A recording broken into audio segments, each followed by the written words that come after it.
Pois bem, agora vamos fazer o seguinte, vamos preparar essa classe DBHelper para que ela consiga criar a tabela, né, criar o banco de dados caso não exista, né, e criar também a tabela. Uma das primeiras coisas que nós vamos fazer aqui é criar alguns atributos para essa classe, né?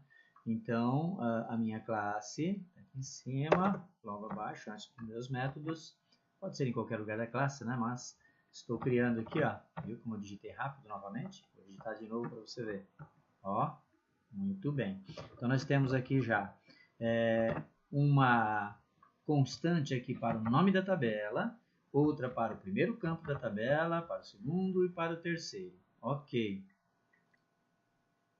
Depois da criação, então, dos atributos da tabela e nome da tabela, estou criando aqui uma constante também para o nome do meu banco de dados e outra constante para a versão desse banco de dados, que é, no caso, a primeira, né?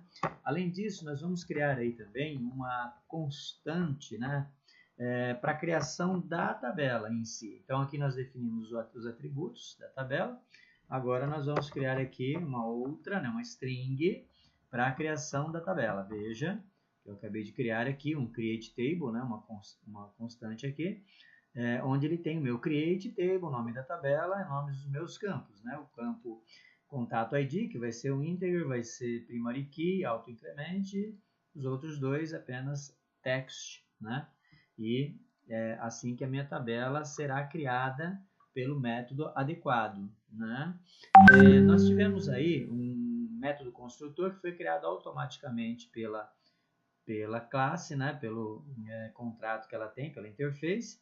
Aqui nós vamos apenas substituir, ao invés de version, vou colocar dbVersion, e o name aqui, ao invés de, ou melhor, aqui eu vou deixar da maneira como estava, eu vou colocar diretamente aqui dbName, né? Meu db nome do banco de dados, e aqui o meu db maiúsculo, né? dbVersion. Tá? Então, ao chamar aqui o método construtor, como ele vai precisar aqui das versões, eu estou ignorando essas duas informações, estou substituindo pela versão e pelo nome do banco de dados que eu estou utilizando. Precisaremos também, para o nosso exemplo, um outro método construtor, e este outro método construtor, vamos criá-lo aqui. Ele terá apenas o context, né? Então, nós teremos aqui apenas o context, tá? E aí estaremos criando, então, mais um método construtor para a nossa classe. E aqui a minha palavrinha DBHelper, né? Opa, agora sim, com H maiúsculo. Aqui no meu método onCreate, eu preciso apenas colocar um db.execute, né? Então, esse database, quando eu passar para cá, vou passar a conexão com o banco de dados, e esse onCreate, no caso, ele estará criando a minha tabela, tá bom? Agora, nós temos aqui também o onUpgrade, que nós teremos que fazer algo um pouco diferente, né? Nesse, nós precisamos verificar o seguinte, primeiro, dar um drop na tabela se ela existe, porque aqui é somente para a situação de uma mudança de uma velha para uma nova versão do aplicativo. Então, sempre que você muda a versão do aplicativo, nesse caso, ele estará deletando, dropando as tabelas e recriando, né? Porque aí depois ele vai executar aqui também um create.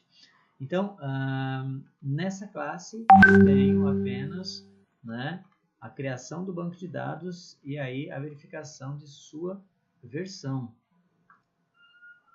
Ok, então, essa é a nossa classe DBHelper, né? Passando o código aqui rapidamente, não é um código muito longo, né? Um código de fácil entendimento também, porque o que é que nós temos aqui? Uma classe que estende o SQLite OpenHelper, né? A criação das constantes aqui, que são os atributos que darão nome da tabela, nome dos campos, né? De cada campo da tabela, a versão e nome do banco de dados, uma string para a criação da tabela em si, simplesmente para facilitar o trabalho aqui no momento em que for necessária a criação da tabela. dbExecute SQL, né, exec SQL, SQL, e aí então teremos a criação dessa tabela, ok?